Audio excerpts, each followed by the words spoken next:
मैं प्रेमजीत प्रकाश थॉमस राज क्लासेस की तरफ से आप सभी का हार्दिक अभिनंदन करता हूं।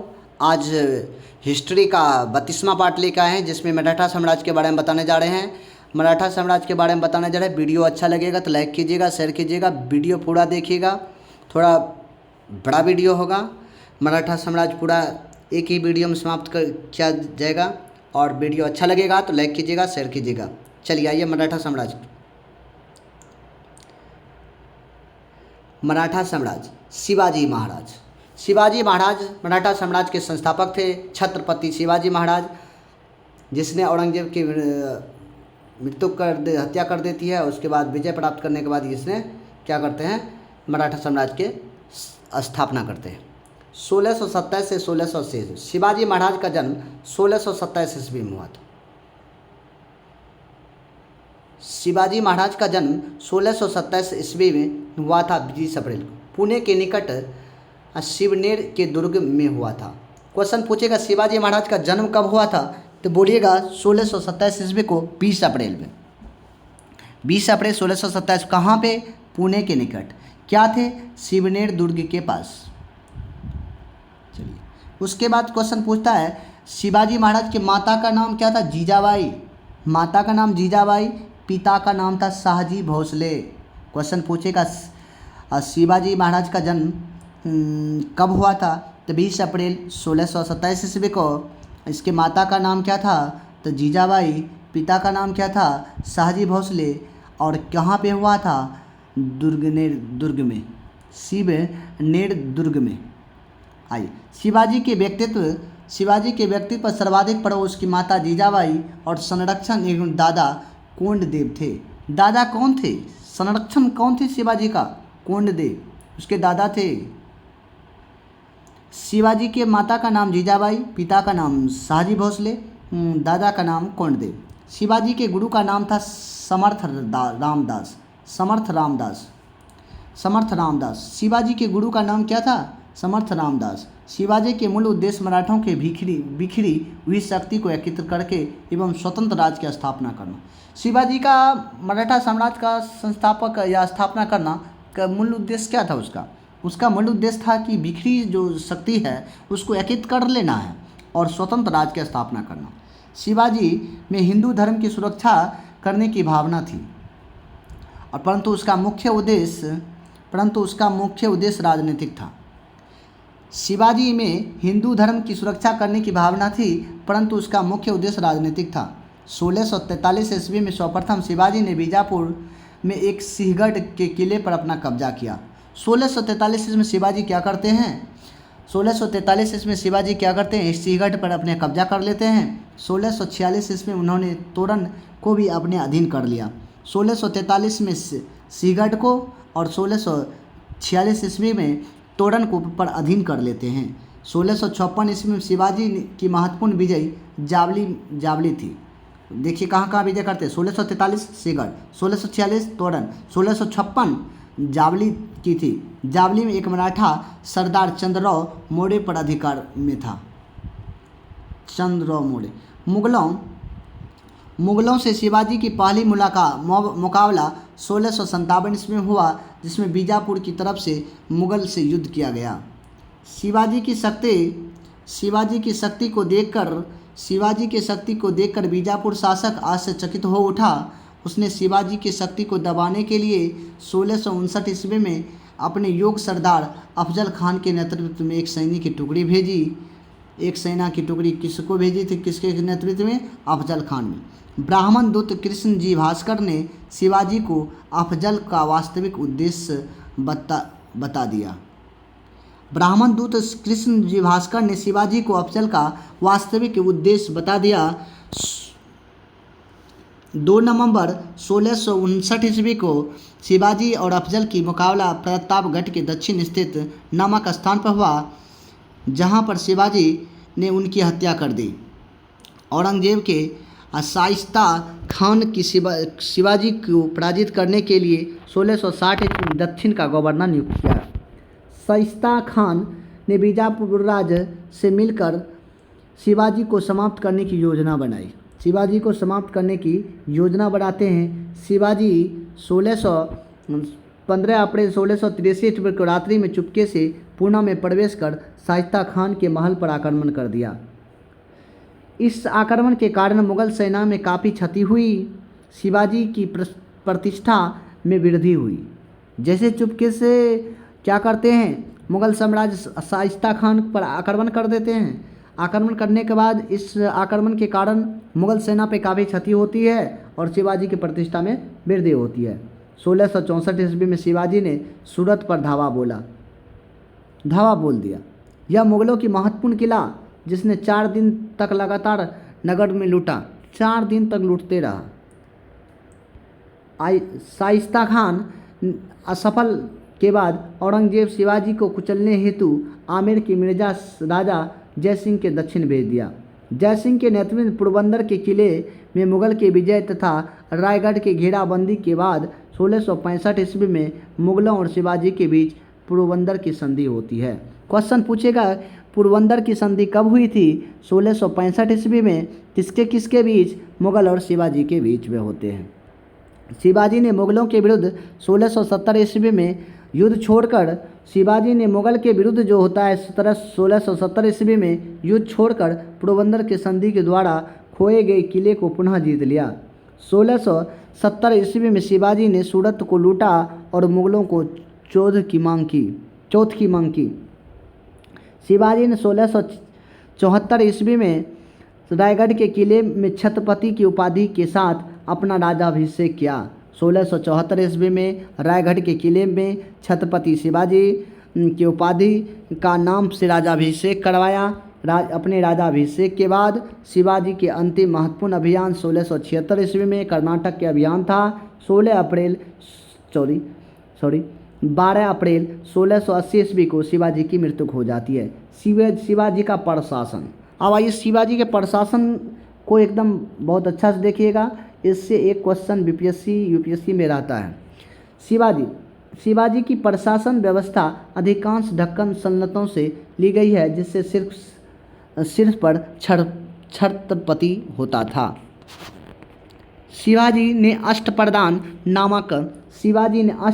नामक मंत्रियों में एक परिषद की स्थापना की थी। क्वेश्चन पूछेगा, अष्टप्रधान नामक मंत्री की स्थापना किसने की थी? बोलिएगा शिवाजी ने। ये मंत्री सचिव के रूप में प्रशासन में कार्य संभालते थे। शिवाजी के अष्टप्रधान निम्नलिखित थे। अष्टप्रधान शिवाजी के जो था, कौन सा था? आइए पहला देखिए, पेशवा। इस पद पर व्यक्ति राजा और राज्य का प्रधानमंत्री होता था। पेशवा कौन होता था? अष्टप्रधान जो पद था, पहला था पेशवा। पेशवा जो व्यक्ति राजा हुआ करता था उसे पेशवा कहते थे, और राज का प्रधानमंत्री होता था। मजूमदार या आत्मीय, इस पद पर आसीन व्यक्ति राज्य की आय व्यय के हिसाब किताब रखता था। मजूमदार क्या है? मतलब शिवाजी का अष्टप्रधान में पहला था पेशवा, दूसरा था मजूमदार। मजूमदार क्या होता था? जितना खर्च होता है राज्य में और व्यय होता है, इसका हिसाब किताब रखता था। बकिया नसीब, यह व्यक्ति की सूचना, गुप्तचर, संधि, विग्रह विभागों के अध्यक्ष होता था। यह व्यक्ति क्या करते? बकिया नवीस के जो सदस्य होते थे या सूचना दिया करते थे। गुप्तचर हुआ करते, संधि विग्रह, संधि करिए या लड़ाई करिए, इस विधान का अध्यक्ष होता था। चतनीस, इस पद पर व्यक्ति का राजकीय पत्र व्यवहार कार्य देखता था। व्यवहार का कार्य देखता था चतनीस। उसके बाद दीवार और म्यून, या विदेशी मामलों में कार्य से भार संभालता था। सेनापति या सर-ए-नौबत, या सेना के प्रबंध कार्य को संभालता था। पंडित राव, या विद्वान एवं धार्मिक कार्यों के लिए अनुदान की दायित्व संभालता था। न्यायाधीश या न्यायपालिका का प्रमुख होता था। अष्टप्रधान ये थे। शिवाजी ने अपने राज्य को 4 प्रांतों में विभक्त किया। प्रत्येक प्रांत का एक वायसराय के अधीन होते थे। शिवाजी क्या करते? क्वेश्चन पूछेगा, शिवाजी ने अपने राज्य को कितने प्रांतों में विभाजित किया? तो बोलेगा 4 में। चारों प्रांत में एक वायसराय के अधीन होते थे। प्रांतों के विकास के लिए परागणों एवं तालुकों में बांटा गया। शिवाजी की सैन्य व्यवस्था। शिवाजी की सेना को 2 भाग में विभाजित था, बरगीर एवं सिहेलदार। बागीर सेना छत्रपति द्वारा नियुक्त की जाती थी। इसे राज्य की ओर से वेतन एवं सुविधा प्रदान की जाती थी। सिलेहदार ऐसे सैनिक थे जिन्हें स्वतंत्र एवं स्वयं अस्त्र शस्त्र रखते थे।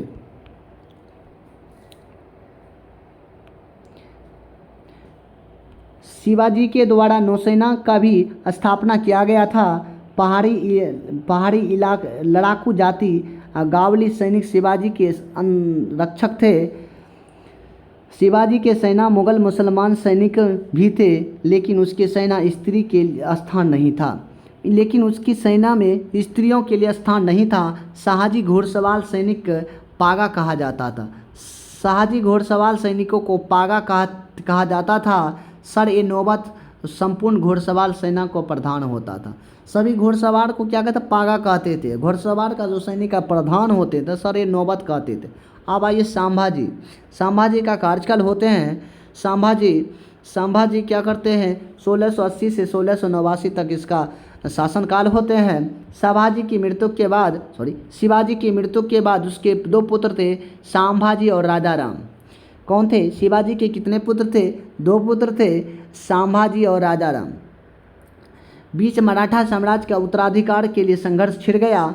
संभाजी 20 जुलाई 1680 ईस्वी को मराठा साम्राज्य के अगले शासक हुए। संभाजी एक उत्तर भारतीय ब्राह्मण एवं कवि कलश को प्रधान का सर्वोच्च अधिकारी नियुक्त किया था। औरंगजेब के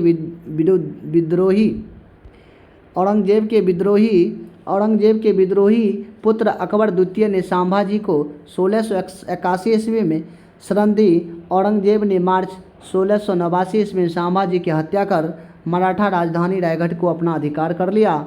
औरंगजेब ने इसी समय संभाजी के पुत्र शाहू को रायगढ़ के किले में बंदी बना लिया। आज शिवाजी के द्वितीय पुत्र था राजाराम क्या करते हैं, संभाजी की जैसे मृत्यु होते हैं, राजाराम को मराठा साम्राज्य की छत्रपति घोषित करते हैं। मुगल साम्राज्यों के आक्रमण से भय राजाराम की राजधानी रायगढ़ की जंजी ले गया।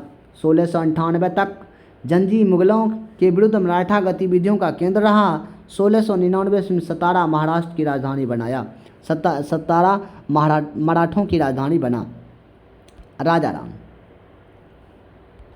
राजाराम स्वयं को संभाजी के पुत्र शाहू के प्रतिनिधि मानकर गद्दी पर कभी नहीं बैठा। राजाराम के नेतृत्व में मराठों के मुगल के विरुद्ध स्वतंत्रता के लिए अभियान शुरू किया। 1700 ईस्वी तक चला। राजाराम की मृत्यु के 1700 ईस्वी में उसकी विधवा पत्नी ताराबाई ने अपने 4 वर्षीय पुत्र शिवाजी द्वितीय की गद्दी पर बैठा दिया। जैसे राजाराम की मृत्यु होती है, उसकी पत्नी ताराबाई थी। राजाराम की पत्नी ताराबाई के 4 वर्षीय पुत्र शिवाजी द्वितीय अपने दादा के नाम पर रखा गया शिवाजी द्वितीय के गद्दी पर बैठा देते हैं। मुगलों के विरुद्ध संघर्ष जारी रखा। शाहू जी गद्दी पर बैठने के बाद शिवाजी द्वितीय शाहू जी 1707 ईस्वी से 1748 ईस्वी 1707 से 1748 ईस्वी में 1707 ईस्वी में औरंगजेब की मृत्यु के बाद उसके पुत्र बहादुर शाह प्रथम संभाजी के पुत्र शाहू के कैद कर मुक्त कर दिया। शाहू और ताराबाई के मध्य खेड़ा 1707 ईस्वी में युद्ध हुआ। शाहू और बालाजी विश्वनाथ की मदद से विजय प्राप्त की। शाहू ने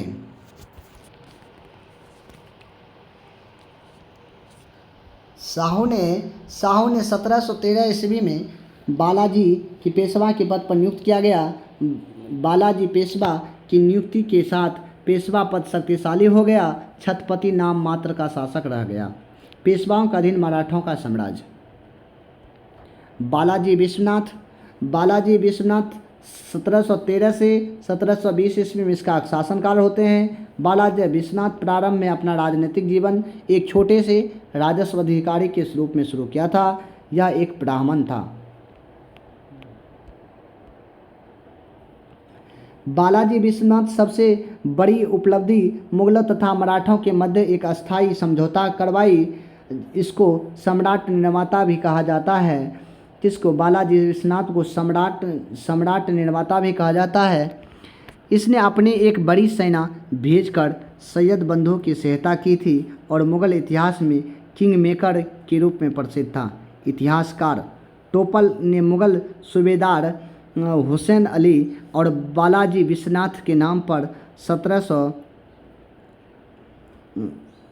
विश्वनाथ पर 1719 ईस्वी को मराठा साम्राज्य को मेगना काटा की संज्ञा दी। मराठा साम्राज्य को किसने कब मेगना काटा की संधि दी? 1719 ईस्वी में। बाजीराव प्रथम 1720 से 1740 ईस्वी तक इसका शासनकाल रहता है। बालाजी विश्वनाथ 1720 ईस्वी में मृत्यु के बाद उसके पुत्र बालाजी विश्वनाथ की मृत्यु जैसे 1720 ईस्वी में हो जाते हैं, बाजीराव प्रथम शाहू को पेशवा नियुक्त किया जाता है। 1724 ईस्वी में सुकरखेड़ा के युद्ध में मराठों के निजाम उल मुल्क ढक्कन के मुगल सूबेदार मुजाविर खान को परास्त कर एक स्वतंत्र राज्य की स्थापना की। निजाम उल मुल्क ने अपनी स्थिति मजबूत करने के बाद मराठों के विरुद्ध कार्रवाई शुरू की। बाजीराव प्रथम ने 1728 ईस्वी में पालखेड़ा के युद्ध में निजाम उल मुल्क से पराजित किया। 1728 ईस्वी में निजाम उल मुल्क बाजीराव प्रथम के बीच मुंशी शिवगांव की संधि हुई, जिसमें निजाम ने मराठों को चौथ एवं सूरदेशमुखी देना स्वीकार कर दिया। बाजीराव प्रथम ने हिंदू पातशाही आदर्शों का प्रसार के लिए प्रयत्न किया। बाजीराव प्रथम ने शिवाजी की गुरिल्ला युद्ध प्रणाली को अपनाया। शिवाजी की गुरिल्ला युद्ध को किसने अपनाया? 1739 ईस्वी में बाजीराव प्रथम पुर्तगालियों सालसीट से बेसिन छीन लिया। बालाजी बाजीराव प्रथम ने ग्वालियर की संध्या, गायकवाड़, इंदौर के होलकर, नागपुर के भोसले नामक शासक को सम्मिलित कर एक मराठा मंडल की स्थापना की। बालाजी बाजीराव 1740 से 1761 ईस्वी में बाजीराव प्रथम की मृत्यु के बाद बालाजी बाजीराव नया पेशवा बना। नाना साहेब नाम से जाना जाता है। बालाजी बाजीराव पेशवा काल में पुनः मराठ राजनीति का केंद्र हुआ। बालाजी बाजीराव 1761 ईस्वी में पानीपत के तृतीय युद्ध में यह युद्ध मराठा और अहमद अब्दाली के बीच हुआ। पानीपत का तृतीय युद्ध कब होते हैं? 1761 ईस्वी में बालाजी बाजीराव के शासनकाल में मराठा और अहमद शाह के अब्दाली के बीच। इस युद्ध में मराठा की पराजय होती है, अहमद शाह अब्दाली का विजय होती है। विश्वासराव एवं सदाशिवराव सहित 18,000 सैनिक मारे गए। माधवराव 1761 से 1772 ईस्वी।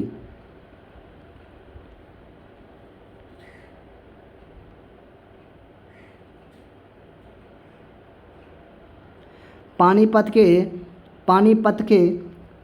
के तीसरे युद्ध में मराठों को पराजित के बाद माधवराव पेशवा को बनाया गया। माधवराव की सबसे बड़ी सफलता मालवा एवं बुंदेलखंड की विजय थी। माधवराव ने 1763 के उदयगिर के युद्ध में हैदराबाद के निजाम को पराजित किया। माधवा और निजाम के बीच राक्षस भवन की संधि हुई। माधवराव और निजाम के बीच कौन सी संधि होती है? राक्षस संधि होती है। राक्षस भवन की संधि 1761 ईस्वी में। 1771 ईस्वी में मैसूर के हैदर अली को पराजित कर उसने नजराना देने के लिए वाध्य किया। माधवराव ने रूहेलों, राजपूतों और जाटों के अधीन लाकर उत्तर भारत में मराठों का वर्चस्व स्थापित किया। 1771 ईस्वी में माधव ने के शासनकाल में मराठों को निर्वाचित मुगल बादशाह शाह आलम को दिल्ली की गद्दी पर बैठाकर पेंशन भोगी बना दिया। नवंबर 1772 ईस्वी को में माधवराव की क्षय रोग की मृत्यु हो जाती है। 1772 ईस्वी में माधवराव को क्षय रोग के कारण इसकी मृत्यु हो जाती है। अब आते नारायणराव माधवराव अपने कोई संतान नहीं था। माधव की मृत्यु के उपरांत उसके छोटे भाई का नारायणराव पेशवा बना। छोटे भाई नारायणराव पेशवा बना। नारायणराव अपना चाचा रोघबा के गद्दी को लेकर लंबे समय तक संघर्ष चलाया। अंततः 1774 ईस्वी में नारायणराव की हत्या कर दी जाती है। माधव नारायण। अब आइए माधव नारायण।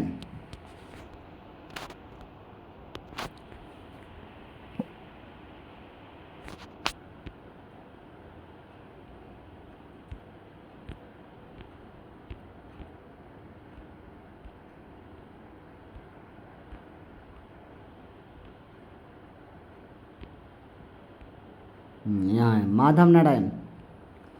पानीपत के तीसरे युद्ध के बाद मराठों को पराजित करने के बाद माधवराव पेशवा बनाया। माधवराव की सबसे बड़ी सफलता बुंदेलखंड थी। माधवा 1763 ईस्वी में उदयगिरि युद्ध में हैदराबाद के निजाम को पराजित कर राक्षस बनाया था।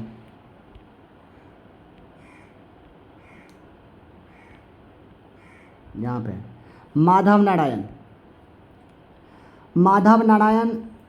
माधव नारायण जो था, माधव नारायण 1774 से 1796 ईस्वी। 1774 से पेशवा नारायण राव की हत्या के बाद उसके पुत्र माधव नारायण पेशवा की गद्दी पर बैठाया। इसके समय नाना फडणवीस के नेतृत्व में एक काउंसिल ऑफ एजेंसी का गठन किया गया, जिससे हाथों का वास्तविक प्रशासन था। इसके काल में प्रथम आंग्ल मराठा युद्ध हुआ। 17 मई 1782 में सलवाई की संधि होती है। सलवाई की संधि कब होती है? 1782 ईस्वी में प्रथम आंग्ल मराठा युद्ध समाप्त हो गया। यह संधि ब्रिटिश इंडिया कंपनी और मराठा के बीच होते हैं। सलवाई की संधि किसके? ब्रिटिश इंडिया कंपनी और मराठा के बीच होते हैं। टीपू सुल्तान 1792 में हैदराबाद के निजाम को 1795 में परास्त करने के बाद मराठा शक्ति का एक पुनः स्थापित हो गई। वाजीराव द्वितीय माधवा नारायण की मृत्यु के बाद राघोबा के पुत्र बाजीराव द्वितीय पेशवा बना। 1802 में बाजीराव द्वितीय ने बेसिन की संधि, अंग्रेज के सहायक संधि को स्वीकार कर लेने के बाद मराठों का आपसी विवाद पटल पर आ गया। संधिया और भोसले अंग्रेजों के साथ कई प्रकार की संधि का कड़ा विरोध हुआ। द्वितीय एवं तृतीय आंग्ल मराठा युद्ध। बाजीराव द्वितीय के शासनकाल में द्वितीय आंग्ल मराठा युद्ध के सिंधिया और भोसले से पराजित कर लिया गया। अंग्रेजों ने सिंधिया और भोसले को अलग अलग संधि के लिए विवश किया। 1803 ईस्वी में अंग्रेज और भोसले द्वारा देवाम संधि का कटक वर्धा नदी के पश्चिम क्षेत्र में लिया। अंग्रेजों ने 1803 ईस्वी में ही सिंधियों सुरजी अर्जन गांव की संधि कर उसे गंगा तथा यमुना क्षेत्र में ईस्ट इंडिया कंपनी को देने का वादा कर दिया। 1804 ईस्वी में अंग्रेजों ने होलकर के बीच तृतीय आंग्ल मराठा युद्ध हुआ। 1804 ईस्वी में तृतीय आंग्ल मराठा युद्ध होते हैं, जिसमें पराजित होकर होलकर ने अंग्रेजों के साथ राजपुर की घाट की संधि की। मराठा शक्ति का पतन 1817 से 1818 ईस्वी में हो गया, जब स्वयं पेशवा बाजीराव द्वितीय पूरी तरह से अंग्रेज के अधीन कर लिया। बाजीराव द्वितीय द्वारा पुनः प्रदेश अंग्रेज राजों के विलय कर पेशवा पद को समाप्त कर दिया। वीडियो अच्छा लगा होगा तो लाइक कीजिएगा, शेयर कीजिएगा, सब्सक्राइब कीजिएगा। पूरा मराठा साम्राज्य का वीडियो पूरा डिटेल बताया गया है, वीडियो देख लीजिएगा पूरा से पूरा। जय हिंद, जय